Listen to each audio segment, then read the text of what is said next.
Sue. Very grateful member of the Al-Anon family groups today because I love an alcoholic. And I want to thank Kira and the Al-Anon committee for inviting me to participate in this convention. And I want to commend y'all on doing a great job. This feels like a convention is supposed to feel. Thank you very much.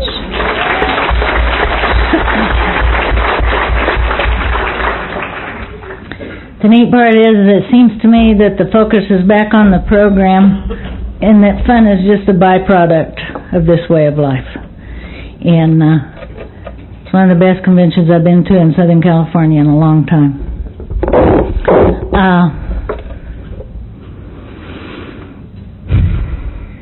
I woke up this morning overwhelmed with gratitude.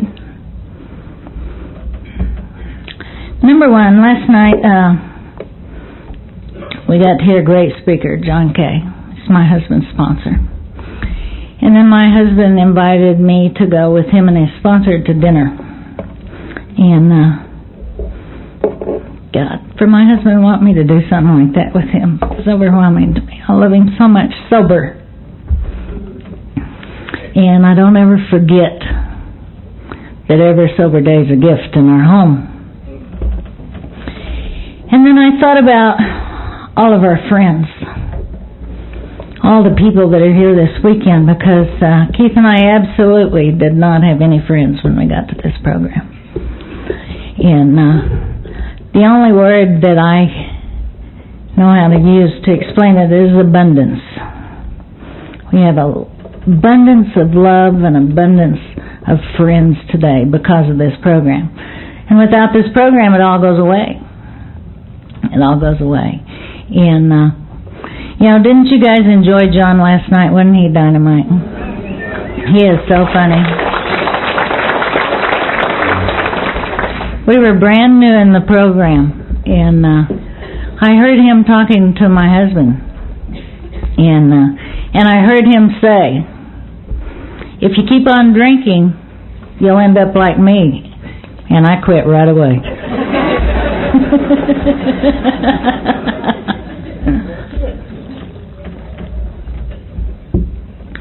But I love alcoholics, and I watched everybody move the room a while ago, and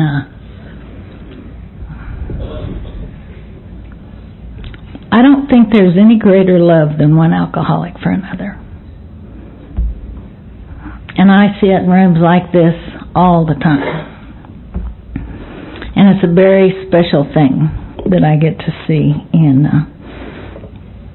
I love it.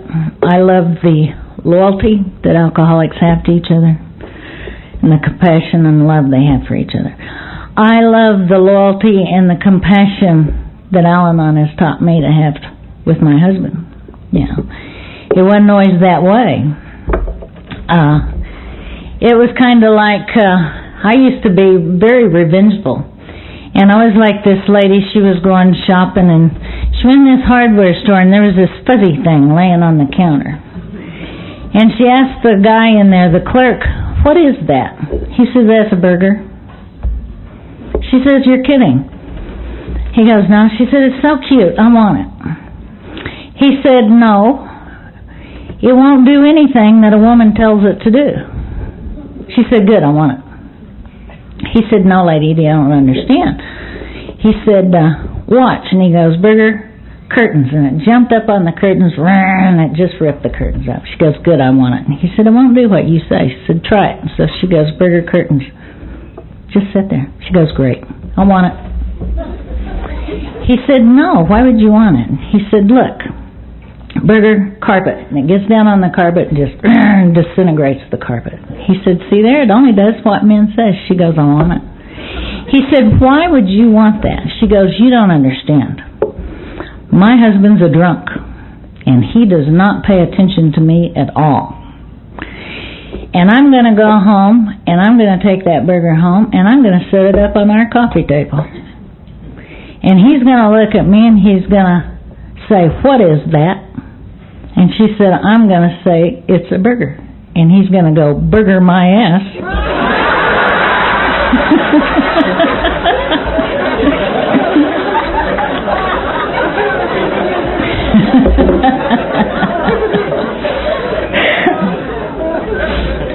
that's just a little bit the way I was before I got here. There's this little gal sitting in a bar, and this really does describe me. And she's sitting there just minding her own business, and this guy comes in, and he walks in, and he looks at the bartender, and he slaps a $100 bill down on the counter, and he said, I want a bottle of Jack Daniels, and don't ever let it go dry. And the bartender said, well, looks like you're going to hang on one heck of a drunk. He said, I am. I just got out of prison. And the bartender said, what were you in there for? And he said, killing my wife. And the bartender goes, whoa, and he takes off to go get the bottle of Jack Daniels. And the little girl looks at this guy, and she goes down, and she sits on the empty bar stool next to him. She goes, so, I hear you're single.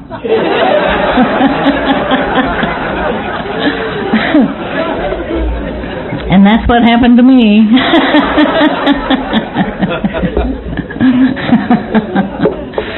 So, what a neat day. What a neat day. It's already been great.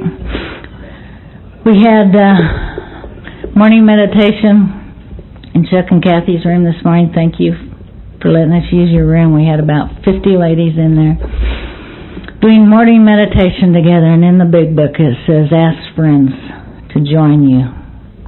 And we did. And afterwards, one of the ladies I sponsor said, Sue, I need for you to talk to me and my sponsoree, because if somebody doesn't talk to us, I'm going to kill her. I said, no problem. And that was probably the best meeting in the whole convention. And then a while ago, one of our newcomers came in defiant, didn't buy a luncheon ticket. But somebody gave her a roll, and I said, it's nice that you came to break bread with us. And I love those kind of newcomers. Just like the ones John was talking about last night. And I love working with newcomers. They light up my life. Literally light up my life. And for a person that came from where I came from, to even care about anybody else is a miracle in my life. And I believe that my God loved me enough. He couldn't get my attention. And He loved me enough that He knew that I was going down a path of destruction. And therefore He put an alcoholic in my life, so I could do everything that I had to do in order to find you, in order to find my God. And I am so grateful today.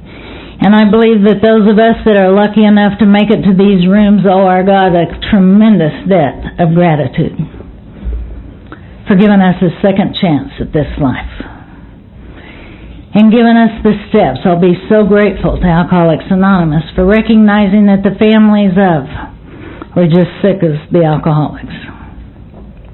When Keith was new in the program, he was secretary of a meeting down at the Anaheim Milano Club, and we used to get up and get dressed every Sunday morning like that was our church. And we'd go down there, and our daughter and I would get behind the counter, and we'd be serving coffee to all these sober alcoholics. And they would say, what are you doing behind that counter? You're not an alcoholic, you're an Al-Anon. And I said, I need to be here. And they go, no, you didn't drink, you're not as sick as us. And I'd go, you bet I am. And I'd argue with alcoholics that I was sicker than them. And they finally accepted us. I said, you don't ever have to go in a bar or liquor store ever again if you don't want to. I sleep with my obsession. Try that one on. Tough. It's not easy. And, I love the people in this program. The ladies that get to Al-Anon, or the gentlemen that get to Al-Anon, that still live with practicing drunks, and the program that they work. I don't ever take sobriety for granted in my home. But I sponsor a lady that shared the other night in our meeting, and it's so typical of a drunk. And she'd always want to go on boat cruises, go on boat rides, and all that kind of stuff. And she'd shared with him that in a few weeks that, our family's going to be together in Italy, and they'll probably be on a gondola somewhere. And it was her birthday.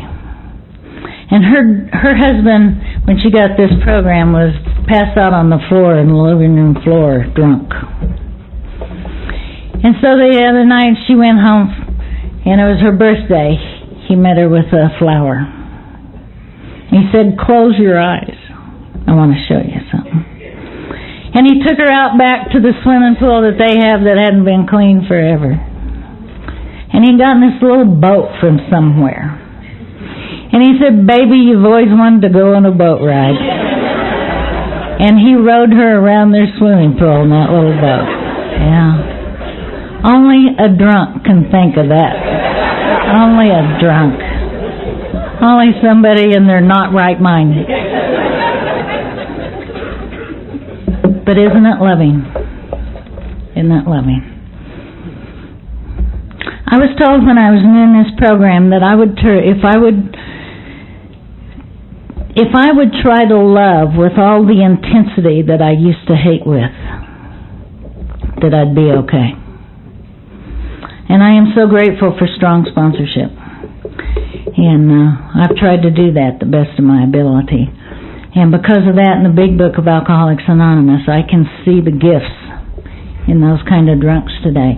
I can see the gifts in the things that my husband used to do for me. And still does. It is so funny. We are so still a lot of ways like we used to be. Keith can plant a seed, and I'm off and running. And he wanted a new headboard. We'd had our bed set forever. And about a week ago, he said, "I'm tired of this old bed. It's ratty and it's falling apart and blah, blah, blah. And we need a new headboard, and I want one with bookshelves in it." Okay. And boy, did I find one. It only took about 15 furniture stores. And then I finally found the Furniture Factory through one of the girls that I sponsored told me about this place. And I go there. And the neat part was that Keith went with me to look at it. And I said, "Do you like it?" And he said, "Yes," because we never shopped together. And I said, "Why do you like this one?" He says, "'Cause we're here."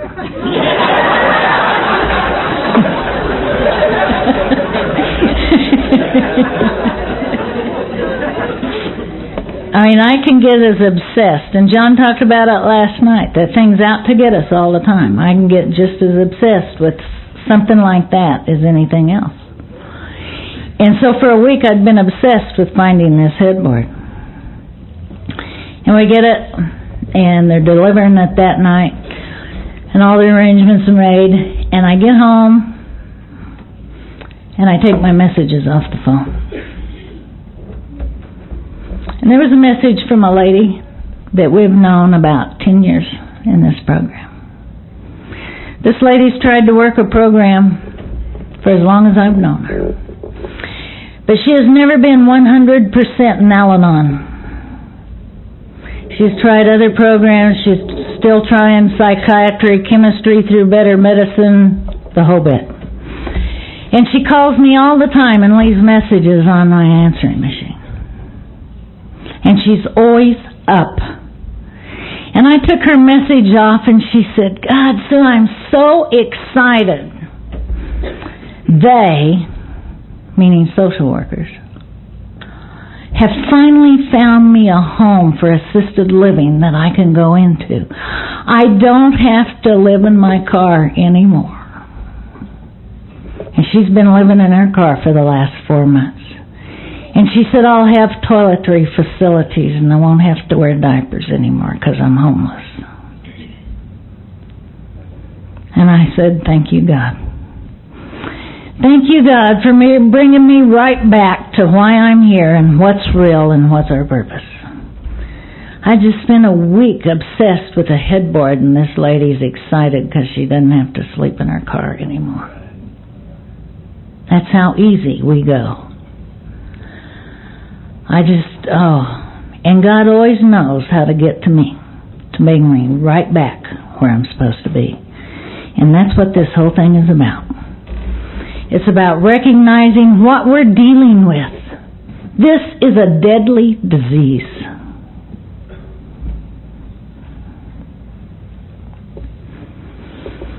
It leads to insanity or death, and you do not even have to drink alcohol to get there.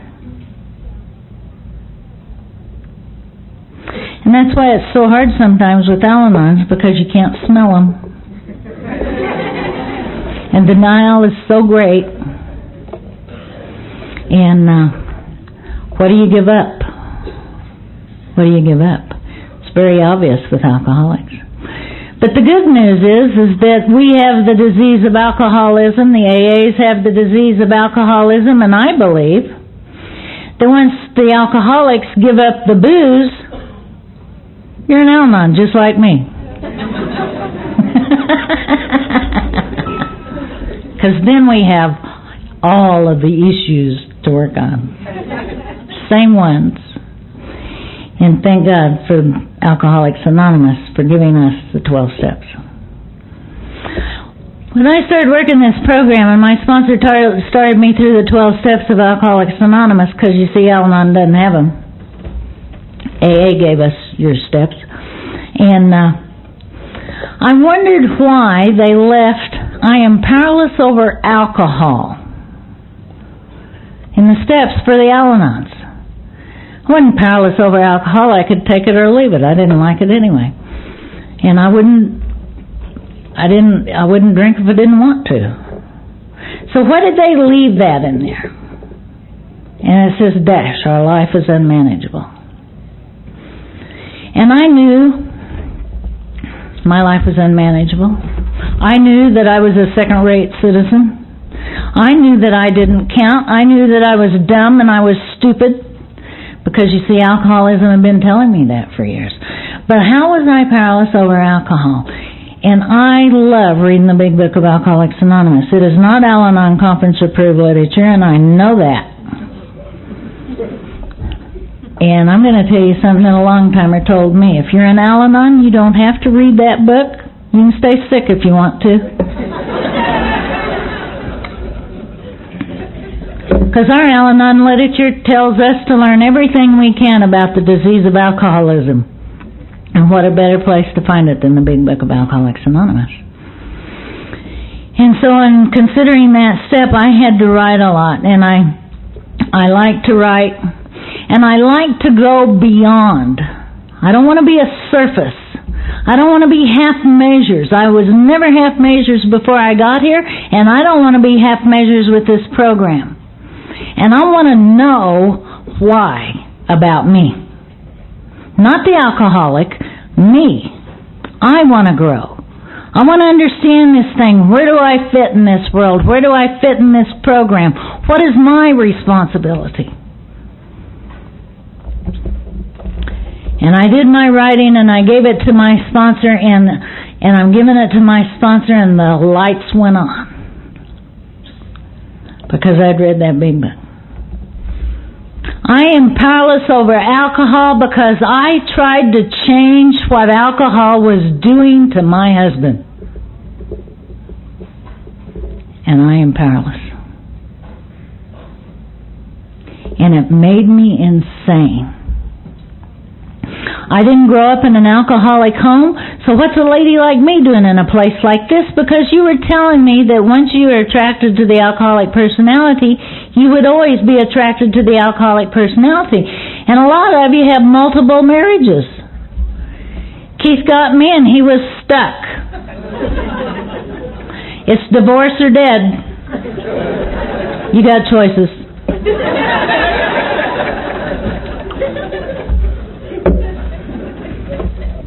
And I love him being sober. I tell him, I know that if you go out and drink it, then you might end up dead because I'm right behind you and the butcher knife's still sharp. Because I don't ever want us to trade in. And I got to go through those steps with my sponsor and find out some things about me. And one of the things that I found out about me is I'm very stubborn. And that 7th step says that we give all of our defects of character to God. So what's left? I turn that over and I work on the positive side of it. I am so stubborn. I do not want this disease to get me twice. I refuse to let this disease get me twice. I'm going to be stubborn enough to have myself in a seat as often as possible to keep that disease arrested. I'm going to make those phone calls as often as possible, not once a week. In May, I'll have 27 years in this program of Al-Anon, and I talk to my sponsor no less than twice a week. Because I always need to hear what she has to say. I love the long-timers in this program and how strong they gave it away to me in the very beginning. Because they said, you can't afford to do it any other way. We don't care if we hurt your feelings. You know how to handle that. We're here to save your life. And I'm grateful for those people in my life and the long-timers that walk before us and set the pace. And I believe that our responsibility to those people is to give it away exactly the way they gave it to us and not water this thing down.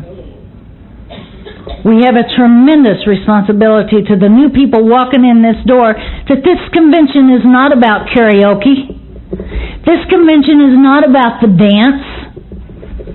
It's not about the decorations. That's only a byproduct of being right here in a meeting, whether it's marathon or speaker meeting or whatever. And if you go to a marathon meeting and somebody's running crap out, shut them up. Why get sick with them? You have the right. If you have the knowledge, you have the responsibility. That's what I was told. And I gave some of the girls direction in after our morning meditation this morning about people walking in and out of this meeting. And they had Godawana, my home group name, on their tag. And they were walking in and out of here when everybody at this head table had 30 plus years. And I said, they deserve the respect of you sitting your ass in that chair and stay there until that meeting's over. Because those are the people that set the pace for us. And it's very rude and disrespectful to run in and out of this room. And it's the same way in our local meetings.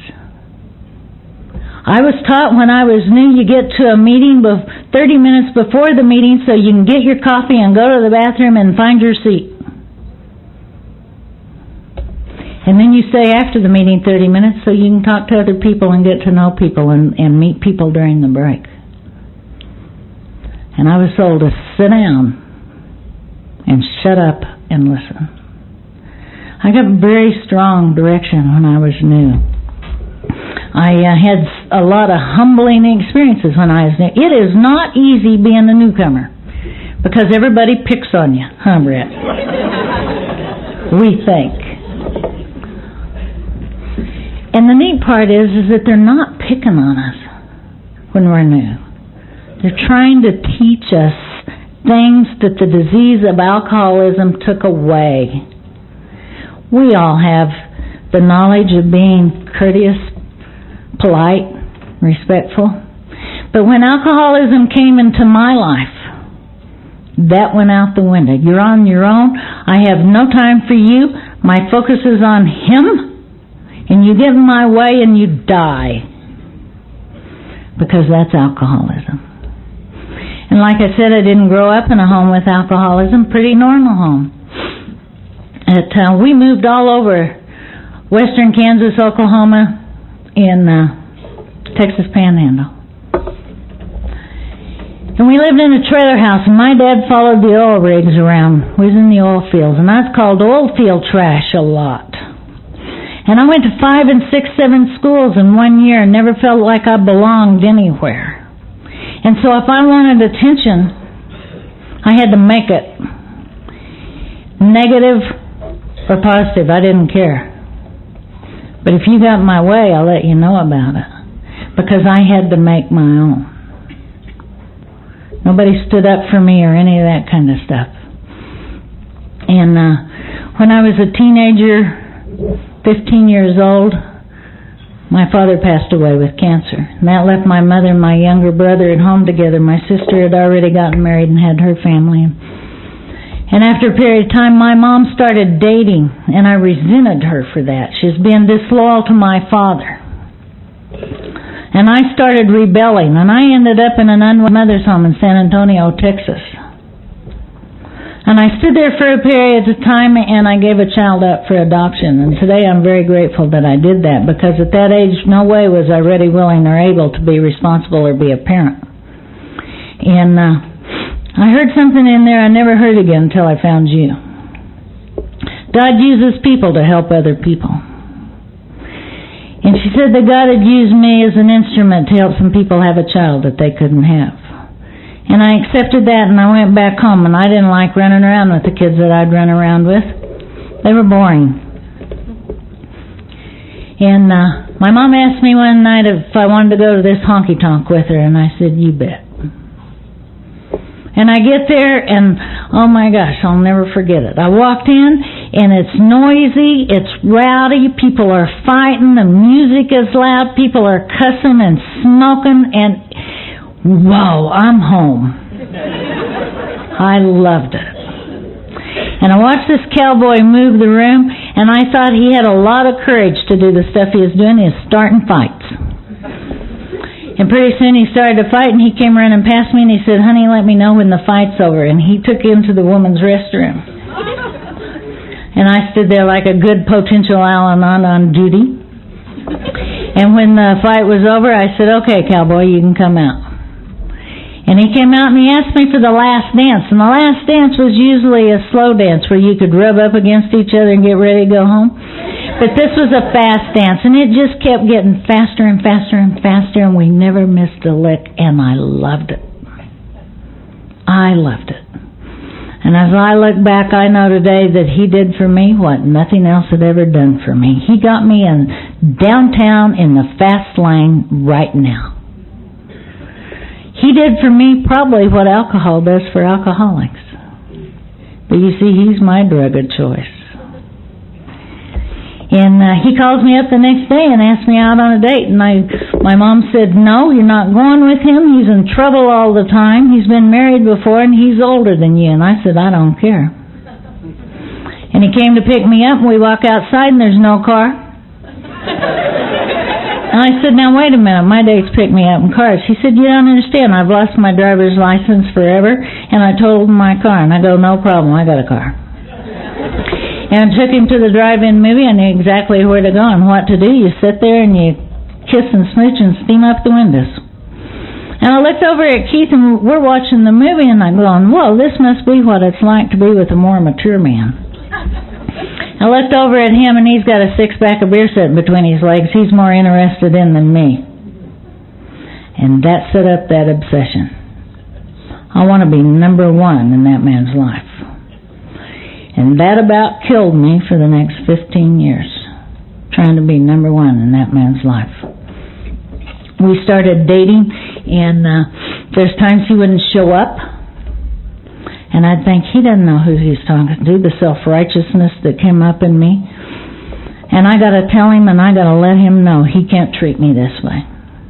And so he'd call me the next day, and I'd go, where were you last night? And he'd go, well, I don't know. Why? And I said, because we were supposed to have a date. He goes, no problem, I'll pick you up tonight. And I'd say, okay. And then I get really mad because I didn't tell him all the stuff I was going to tell him, and how will he know if I don't tell him? And I thought, well, I'll just show him. And so I'd chug-a-lug a few beers before he got there, and I'd show him what it felt like. And he'd walk in my house, and he'd look at me, and he'd go, well, you're not going. And I go, why not? And he said, because you're drunk. I said, well, I go with you when you're drunk. He goes, I know, you hang out with drunks, I don't.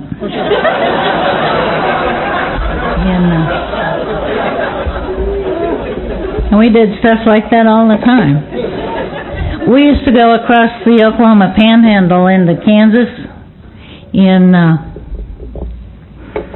because you could drink up there at 18. I wasn't 18 yet, but he was. And we'd go in those honky-tonks up there. One night we got in a fight because he wasn't paying enough attention to me. Now, I know how to make a man pay attention to me. You flirt with another guy. And when he sees the other guy paying attention to you, then he'll go, oh, yeah, I got to pay attention to her. I did not know that alcoholics work in opposites. He just got angry, and we had this big fight and fighting over who's going to drive home. And he won. And so we get in the car and we start back across the Oklahoma Panhandle. We get the state line and they have radar set up there, and he's mad and we're going 100 miles an hour. And he goes, my gosh, if they catch me, I'll never see the sun again. I said, no problem, I've never had a ticket. So we switched places in that car going 100 miles an hour. There's nothing wrong with me. And so we get down the other end of the state line and they had a roadblock set up for us, and the highway patrol came up the window and he said, we don't know how you got under the wheel of this car because you weren't back under there when we clocked you. But we've checked on this car and it's been reported stolen, so we're taking you in. And Keith smarted off to him and they handcuffed him, and they told me to follow the sheriff's car 40 miles to the county seat so they could arrest me, so I did. And we're sitting there and they're fingerprinting and booking me. And they said, you can make one phone call. Keith said, I want to speak to the district attorney. And I thought, whoa, I am being booked and fingerprinted, and I'm thinking, wow, this man goes to the top. I am so impressed. Alcoholics just have a way of doing that with us. And pretty soon, this guy walked in and he was mature gray hair and had on a winter coat with a fur collar turned up, and he was so cool. And I was immediately attracted to him. Today I know it's because he's an alcoholic. And he introduced me to my father-in-law. So for the first year we dated, I was in custody to my future father-in-law. And we started out this happy road of destiny. We dated for 2 years. My girlfriends were talking about their boyfriend, how they would come over and watch TV with them, and their boyfriends would dote over them, and they'd sit on the couch and they'd smooch and kiss, and how wonderful that was. Well, my boyfriend was coming over, and he was falling asleep. I didn't understand pass out, and that would make me so angry. Keith had long hair and a long beard, and I did not like it. And so one night he came over and passed out on me, and I took a razor, I shaved half his head and half his face off.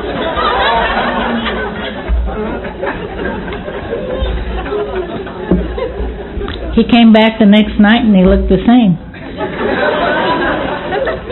And we'd go drag Main Street. It's back when you drug Main Street. We'd go down Main Street one way and he'd turn this way and he'd be clean shaven and look cool this way, and we'd go down, he'd be long haired and this way. And he'd say, people in this town think I'm two-faced. And I'd just laugh and giggle, and I'd think he was so cute. He was. He was my entertainment, boy. And he got a draft notice, and we decided we couldn't live without each other. And so we ran off to Amarillo and we got married. And then Uncle Sam didn't want him, so I got to keep him. And his grandparents and I decided that what he needed was to go back to school. He'd been going to school many years, never got a degree, because he just went from one school to another and that kind of stuff. And I knew that I had what it took to make him stay put.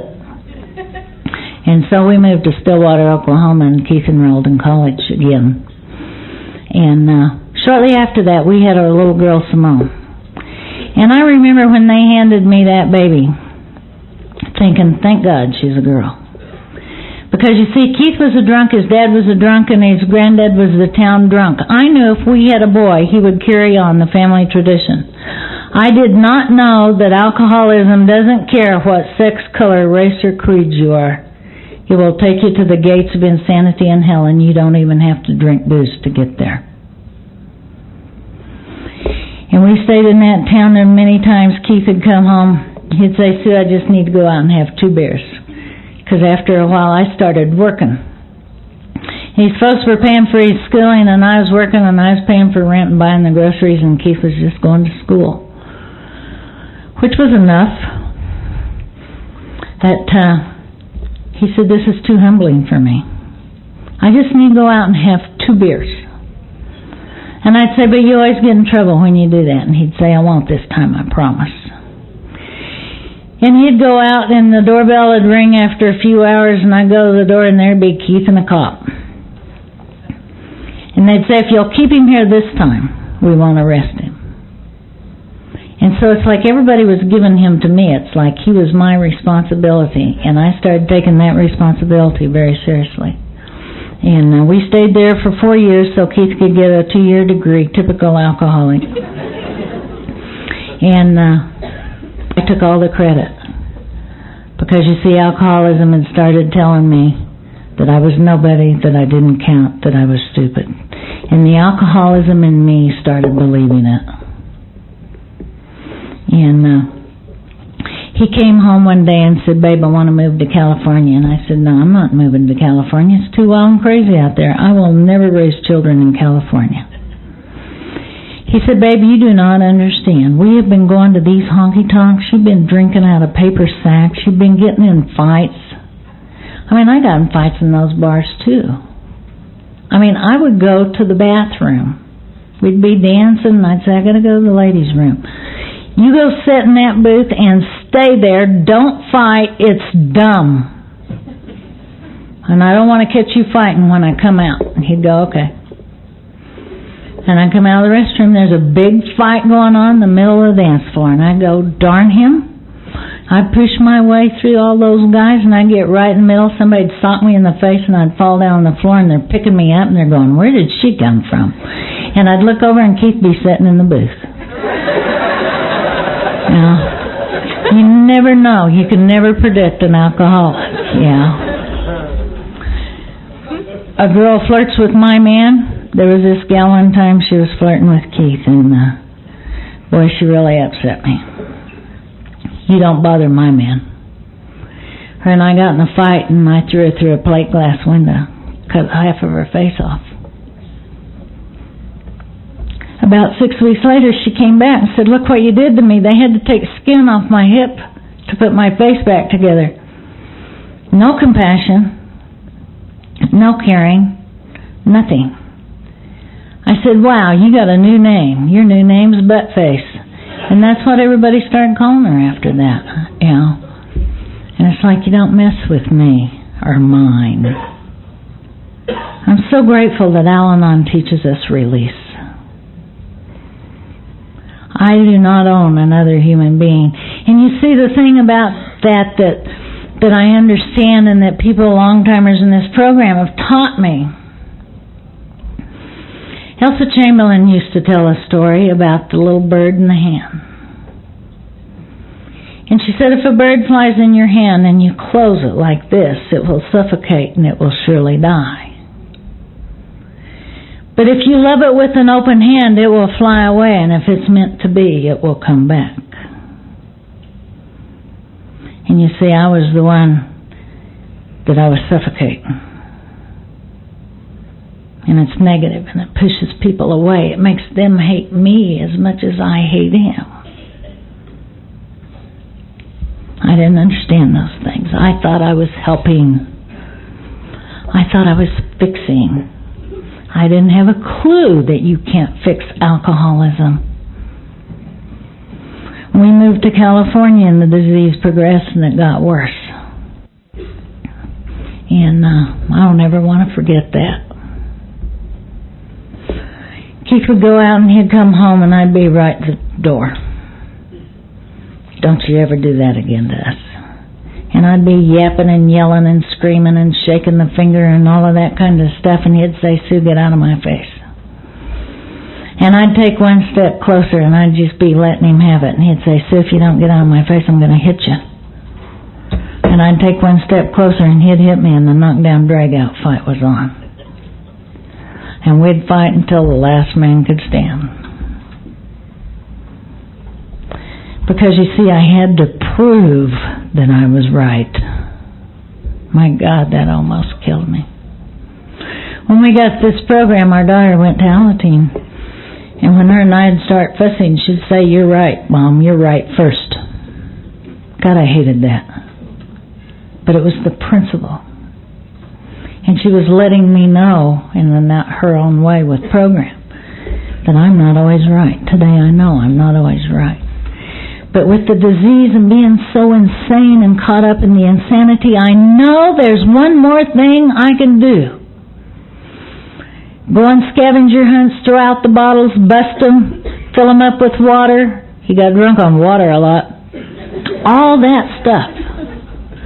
Try to do the right thing, buy the right glasses. Teach an alcoholic how to drink. If we drink out of these glasses, he won't get drunk. If we get along, how can we do this? Get up on Sunday morning or Saturday morning and say, okay, I'm going to be a good wife. Can't lick them, join them. We'll have Bloody Marys with breakfast. Oh my God. That started off a weekend that ended up in jail time. If I wasn't calling the cops, the neighbors were calling the cops, or Simone was calling the cops, because we'd get in fights. By Saturday night, it was living hell at our house. And I just wanted to teach him how to drink right.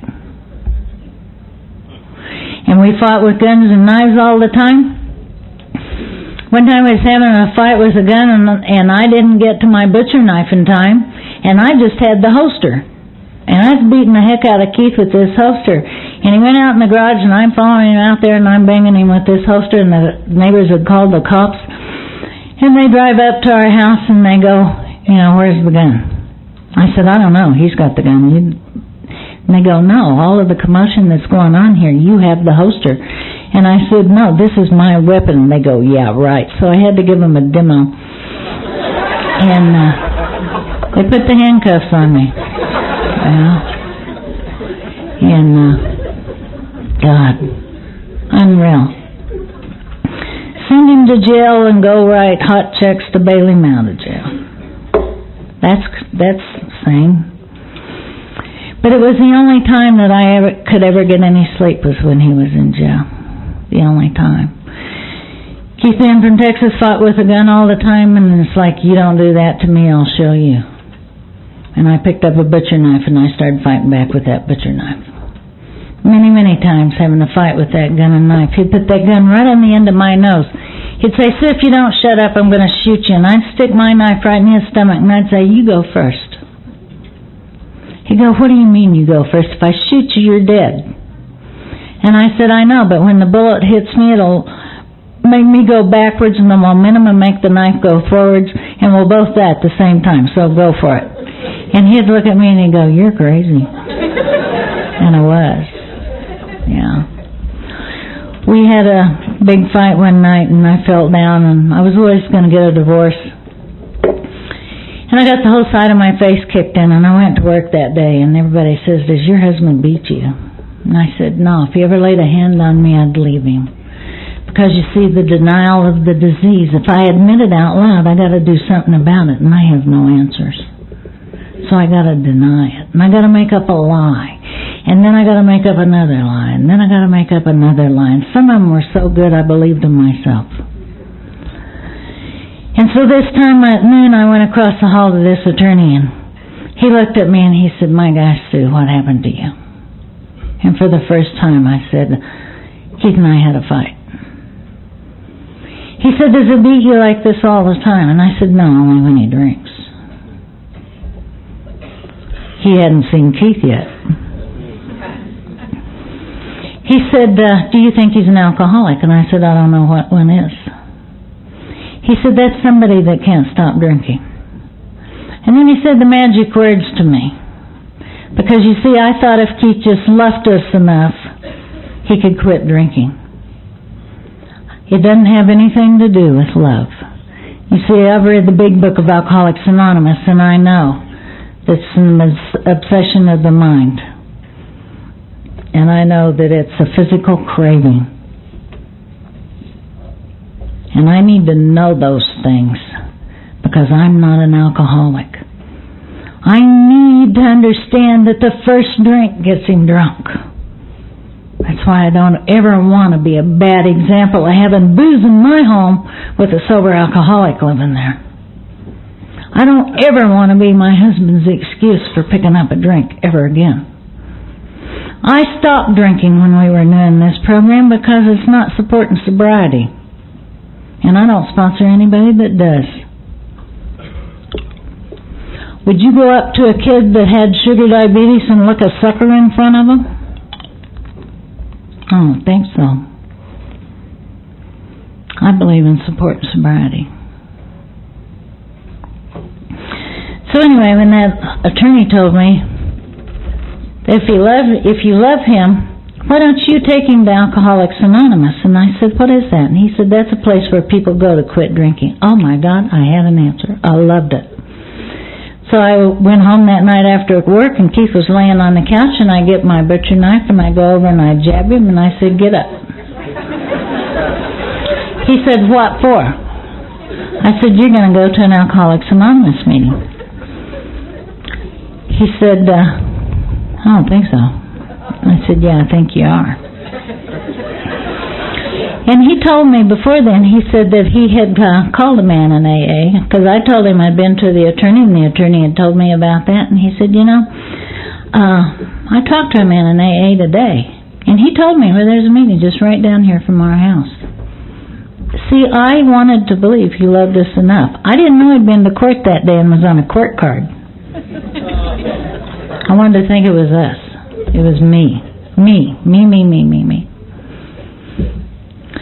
So when he wouldn't get off of that couch, I went and got my butcher knife. He respected my butcher knife. There have been many times he'd pass out on me when I was talking to him, and you don't ignore me when I'm talking to you.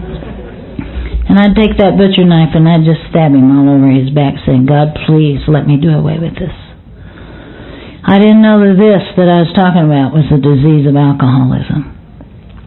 And then it's like all of a sudden I'd come to and I'd see what I was doing to him, and it's like, oh my God, what am I doing? This is the man I'm supposed to love. And I'd lay down and cry myself to sleep, and the next morning he'd wake up and he'd go, oh my God, see, something's wrong with my back.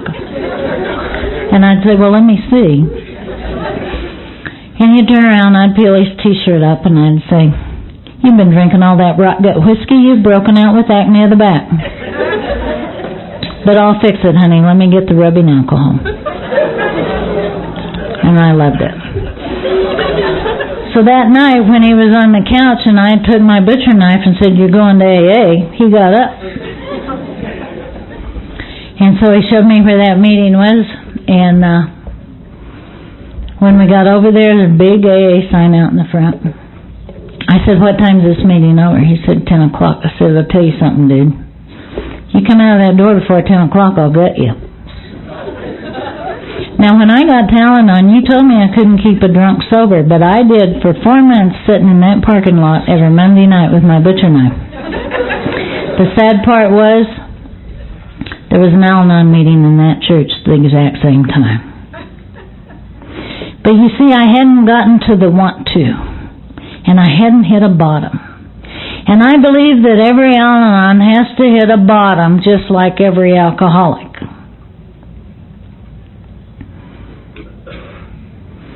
And I know that this program today is for people who want it, not for people who need it. There's a lot of people that need this program, but they just don't want it right now.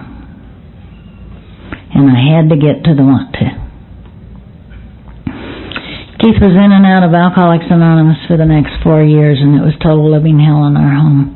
And I know that a lot of you know what I'm talking about. I don't ever want to go back to that insanity. I don't ever want to forget the last drunk in our home. I don't ever want to forget that butcher knife and that gun. Because if I forget, I will return. The Big Book of Alcoholics Anonymous says that our past is our greatest asset. We do not shut the door on it. Neither do we dwell on it. And I can't forget who I am and where I came from. I had no fear when I did my inventory with my sponsor. Did the fear list. I had one fear. And it scared the hell out of me. It was none. I was not afraid of nothing. And then she had me do some more writing. And what came out of that inventory is because I had to dig deep, is that I was afraid of the unknown. I had no faith. And that's why I had to try to control and manipulate everything. And I know today that there's a God in our life and we don't have to worry. Like our book says, if you worry, why pray? If you pray, why worry? And I know that we had to do everything that we had to do. In that last drunk, I remember standing there in our home, and Keith and I had the fight, and we always, when one of us was done with the fight, the other one always turned on Simone, our little girl, and took it out on her, and she was so beat down when we got here. Chin on her chest and her hair and her face hiding from everybody. Paranoid. Scared of everybody. She couldn't trust her parents. Why could she trust anybody else?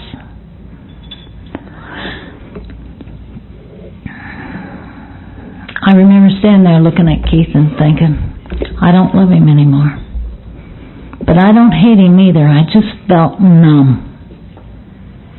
And I looked at Keith and I said, I don't love you anymore, but I don't hate you either. And if you got to become a skid row bum, because that's what I thought happened to drunks, then that's what you got to do. But we ain't going any further with you. I don't know where that came from. There had to be a God in my life.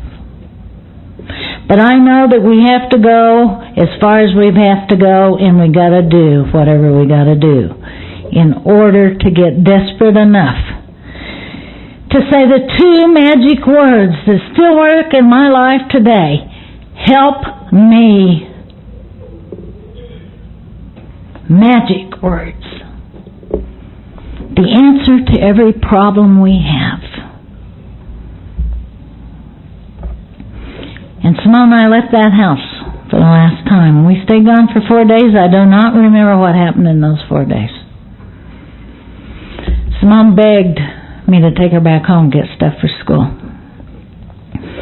I had 12 years in this program before I knew what it was that Simone needed to go home for, because I was so obsessed with a drunk. She was trying out for cheerleading the next day. And I was such a good mother, I knew exactly what was going on with my daughter. Bless her heart. Thank God for her program. She's been able to forgive me for those kind of things. And if you work a program, your children will forgive you too. And if you make your children go to Alateen like we did ours, they will forgive you and love you. Because they need answers just as much as we do. And when Simone and I went back home that night, we were afraid because we didn't know what we'd find. And we walked in there, and it was pitch black dark, and we looked around till we found Keith in the back bedroom face down. We thought he was dead, so we kicked him. And he turned over and he said to me, Sue, please help. And I know for sure that this is when God came into my life, and He gave me the power to say the one word, the most important word that we can ever say to those that we love who drink. No. No. If you want help, you help yourself. And Keith got up off the floor and made some phone calls for himself. Thank God. You see, in every open meeting of Alcoholics Anonymous I go to, they read out of the big book of Alcoholics Anonymous. And right after the steps, it has the ABCs. It says no human power can relieve our alcoholism. I think they're talking about the non-alcoholic. And that God could and would if He were sought. I believe once I got out of the way and took off my God suit and let God and booze do for my husband what I could never do, he reached out for himself. And I'll forever be grateful. A little bitty man showed up at our house, and I thought, Jesus, why don't they send the big ones on these trips? And that little man's still in our life today, and he's very special. Because that little man saved a family. He did the classic 12-step call that they talk about in the big book of Alcoholics Anonymous. He took the time to share with the family of.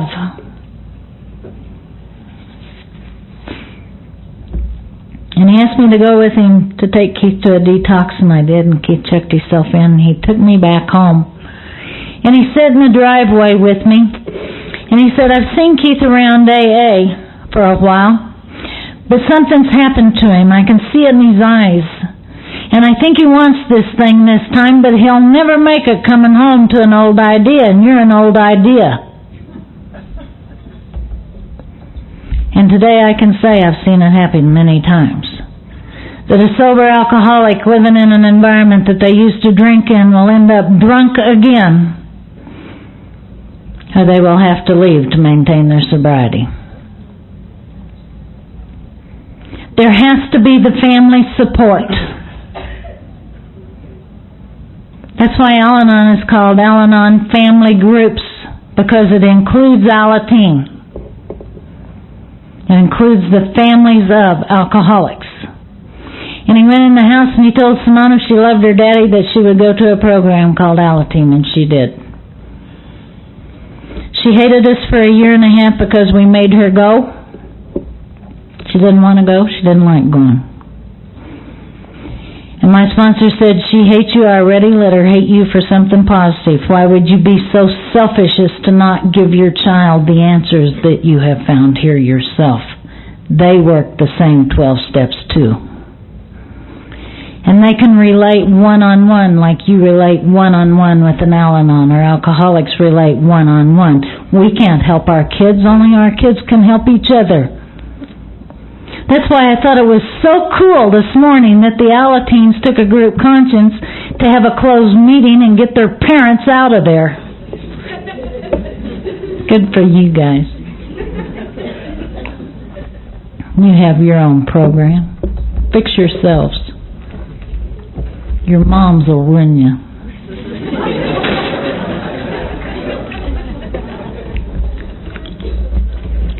But we carry this message home. And we carry it. And we carry it. And we carry it. Because this is the answer.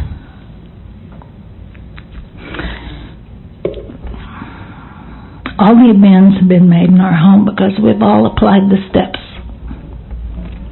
If I left this program of Al-Anon today, my husband wouldn't have anything to do with me, and neither would my daughter.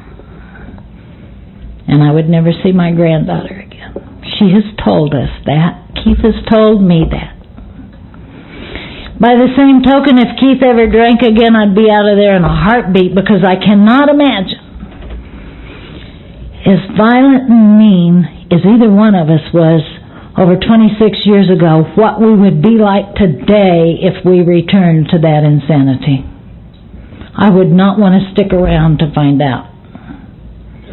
I know this is a progressive disease, and the only thing that arrests it is these 12 steps. And the Fellowship of Alcoholics Anonymous, Al-Anon, and Alateen.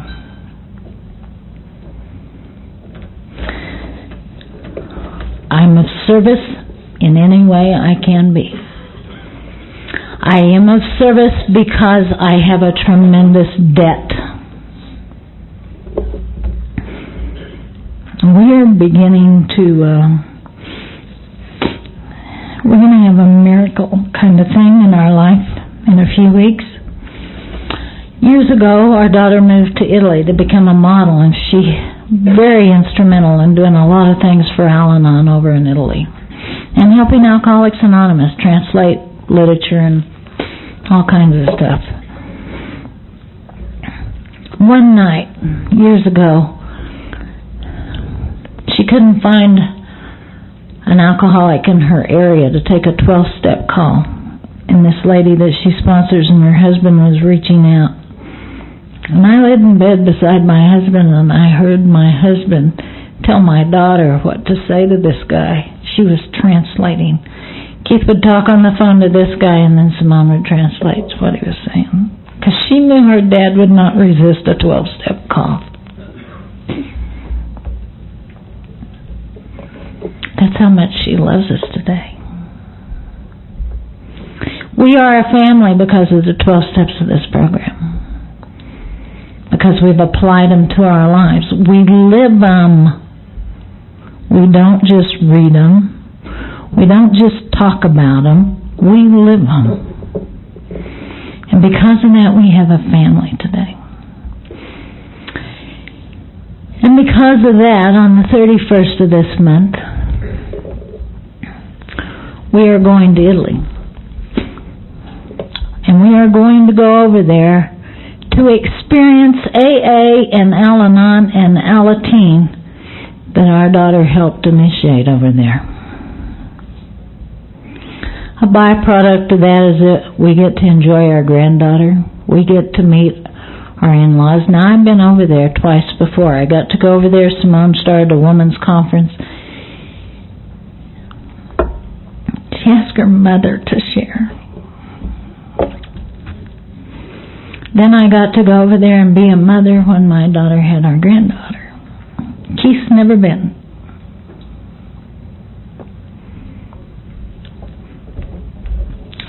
The other day on the phone, our granddaughter, she calls him Pappy. And I was talking to Simone, our granddaughter, and our granddaughter goes, "Where's Pappy?" I said, "He's here. You want to talk to him?" She goes, "See?" I said, "Okay, let me get him." I said, "You want to talk to Granny some more?" She goes, "No." You see, he's charmed her like alcoholics charm us. And he got on the phone with her. She goes, "Pappy, you come to Milano?" What a miracle. And you know why we get to go and how it's going to work? Keith and I are going over there, and so is Reuben.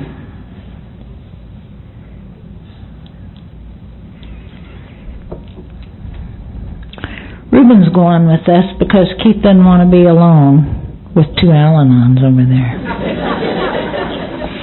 He needs the love and support of alcoholics no matter where he is, and that's why I love him.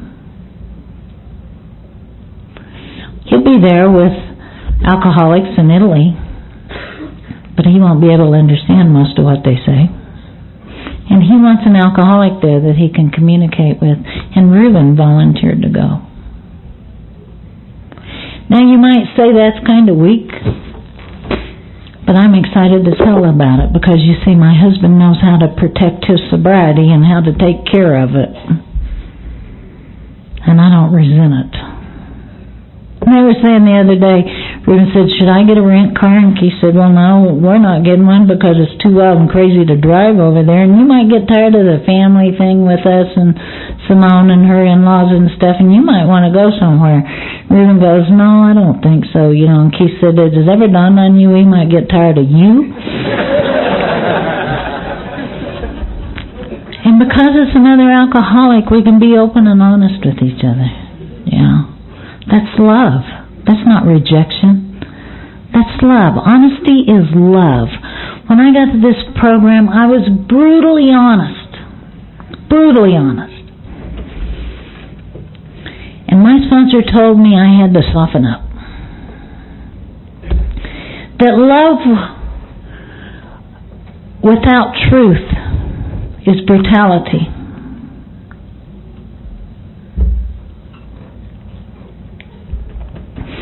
And I had to quit being a people pleaser. The way she said it was, truth without love is brutality. But love without truth is people pleasing. And I had to try both spectrums to get to the middle.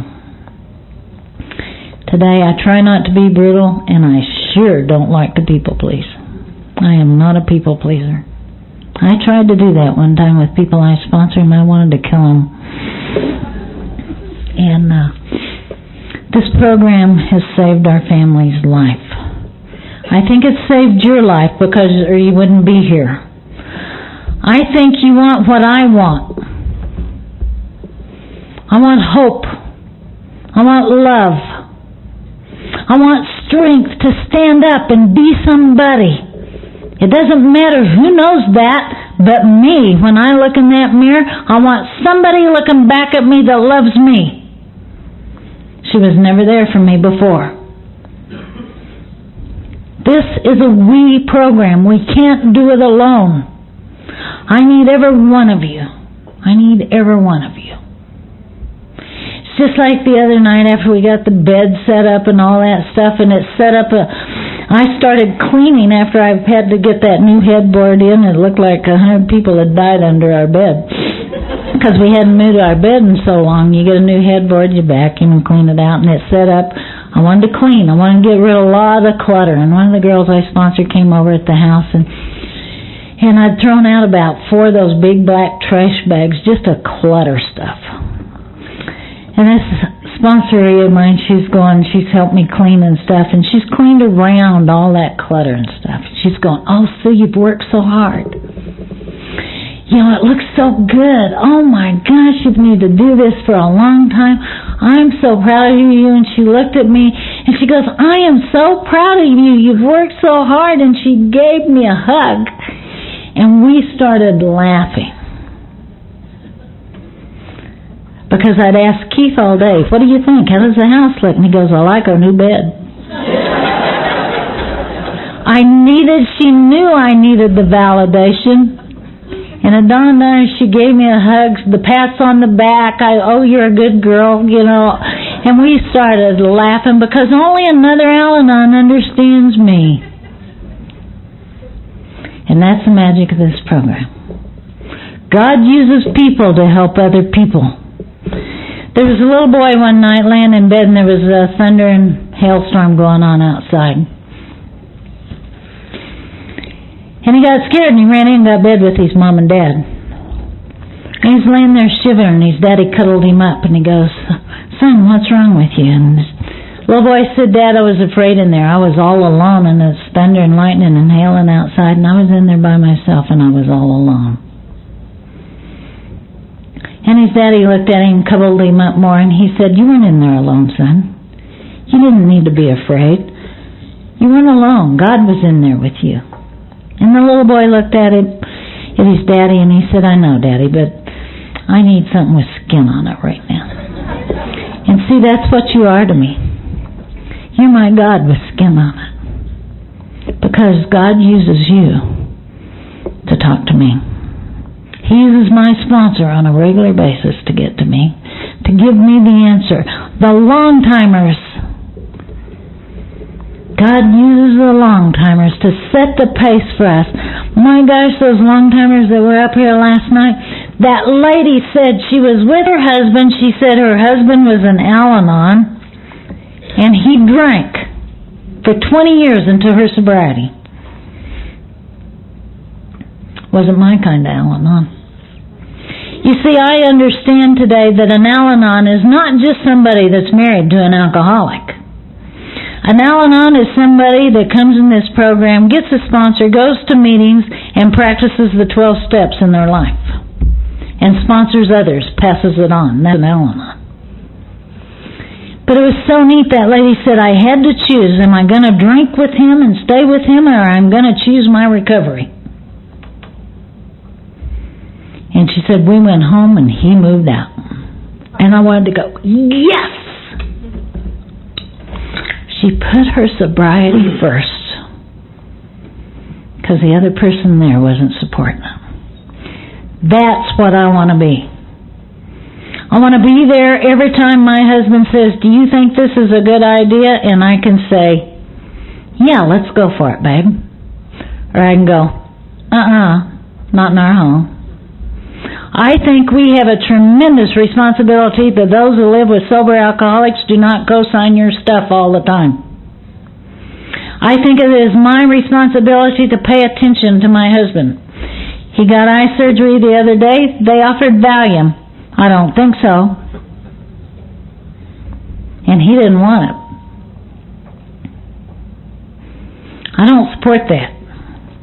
Thank God he doesn't want that. We don't get prescriptions filled in our home that aren't just antibiotics. That's it. We support sobriety in our home. We don't drink, we don't use. Everybody in our home's sober, including me, and I'm not an alcoholic. I support sobriety. And I want to thank you today for supporting me and my recovery. I want to commend you on being here for recovery this weekend. I hope you have fun, but realize that it's a byproduct of being sober and sane. Thank you very much.